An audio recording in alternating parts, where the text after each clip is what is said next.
가려 뽑은 기별 1권 205에서 208페이지. 빙산이다. 대처하라. 미혹하는 이론들을 보급함으로 우리 신앙의 근본 교리를 무너뜨리려는 원수의 노력에 관하여 증언들을 보내기 직전에 나는 깊은 안개 속에서 빙산을 만난 어떤 선박에 대한 기사를 읽은 적이 있다. 나는 여러 날 밤을 제대로 잠을 이루지 못하였다. 나의 모습은 마치 곡식단에 깔린 짐수레처럼 축 늘어져 있었다. 어떤 날 밤 한 장면이 내 앞에 전개되었다. 배 한 척이 짙은 안개 속에서 물 위에 떠 있었다. 갑자기 망대에서 바로 앞에 빙산이 있다는 소리를 외쳤다. 바로 앞에 배보다도 엄청나게 높은 거대한 빙산이 보였다. 한 권위 있는 음성이 대처하라고 크게 외쳤다. 한순간에 망설임도 없었다. 그 순간이야말로 즉각적인 행동을 해야 할 때였다. 기관사는 전 속력을 놓았으며 키를 쥔 사람은 빙산을 향하여 배를 똑바로 돌진시켰다. 배와 빙산은 정면 충돌하였다. 그 순간 배는 무섭게 흔들렸으며 빙산은 산산조각이 나서 얼음 덩어리들이 갑판 위에 떨어지는 소리가 마치 천둥 소리와 같았다. 충돌하는 힘에 선객들은 격렬하게 흔들렸으나 생명을 잃은 사람은 한 사람도 없었다.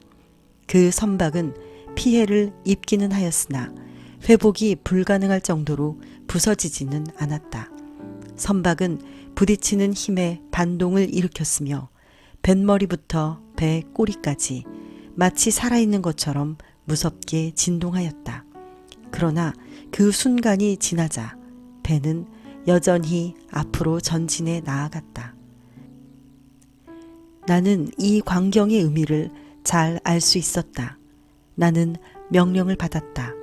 나는 우리들의 선장이신 주님에게서 대처하라는 음성을 들었다. 나는 나의 의무가 무엇임을 알았으며 단 한순간도 지체할 수 없었다.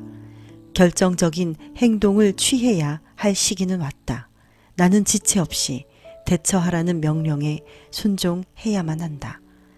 나는 그날 밤 새벽 1시에 깨어 있었으며 내 손이 움직일 수 있는 최대한의 빠른 속도로 글을 썼다. 그 후 며칠 동안 나는 이른 새벽과 늦은 밤에 일하였으며 우리들에게 침투해 들어오는 오류들에 관하여 나에게 주신 교훈들을 우리 신자들에게 전해줄 준비를 하고 있었다. 나는 철저한 개혁 운동이 일어나 우리가 초기에 위하여 쌓은 원칙들과 성령의 능력으로 이루어 놓은 것을 계속 유지하게 되기를 갈망하여 왔다. 우리 신앙의 견고한 기초. 우리 신자들 대부분이 얼마나 든든한 기초 위에 우리의 신앙이 세워졌는지 알고 있지 못하다. 나의 남편 조셉 베이츠 목사, 피얼스 아버지, 하이럼 에드슨 목사 및 그 외 초기 지도자들은 통찰력이 예민하고 인격이 고상하며 진실한 인물들로서 저들은 1844년의 시련기를 겪은 후에 마치 숨은 보화를 찾듯이 진리를 탐구하였다. 나는 저들과 접촉하였으며 우리는 함께 연구하고 열심히 기도하였다. 때때로 밤늦게까지 남아있을 때가 있었으며 어떤 때는 밤을 꼬박 새우면서 빛을 받기 위해 기도하였고 말씀을 연구하였다.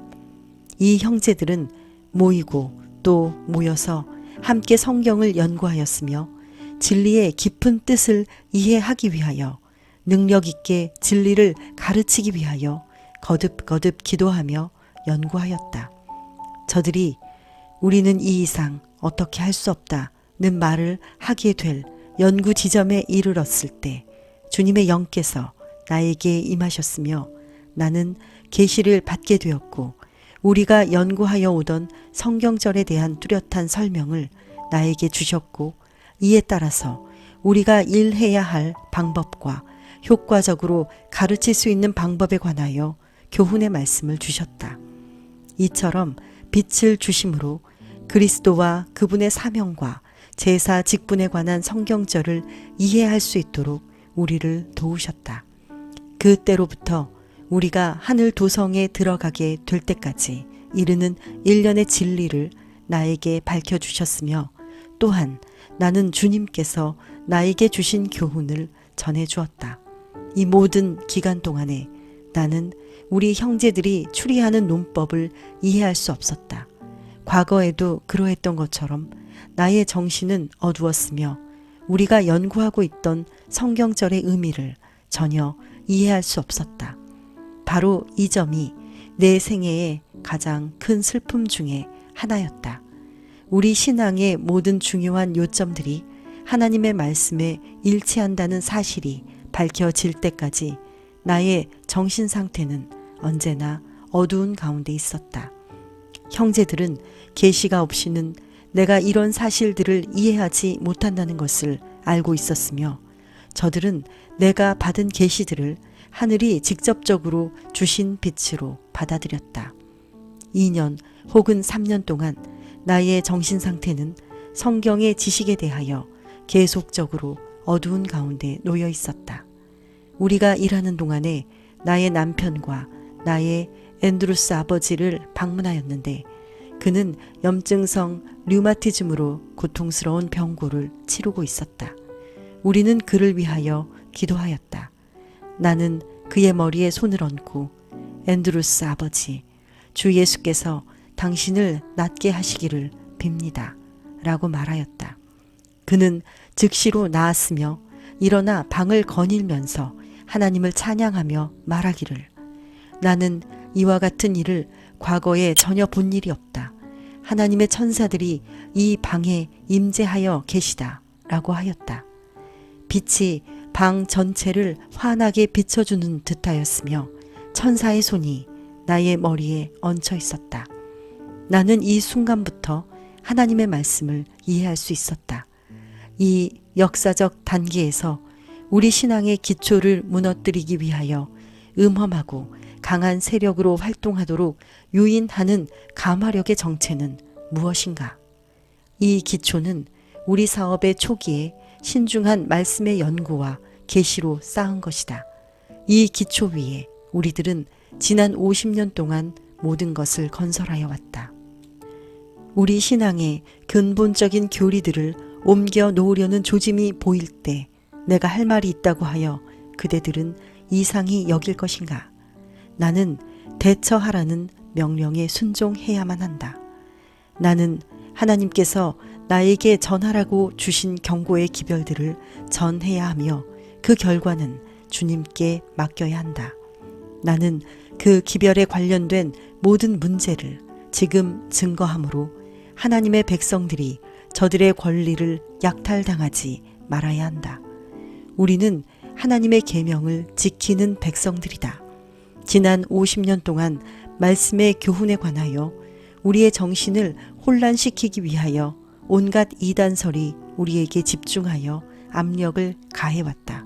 특히 하늘 지성소에서의 그리스도의 봉사에 관한 문제와 요한계시록 14장에 천사들이 전해준 이 마지막 날을 위한 천국의 기별에 대하여는 더욱 공격이 치열하였다.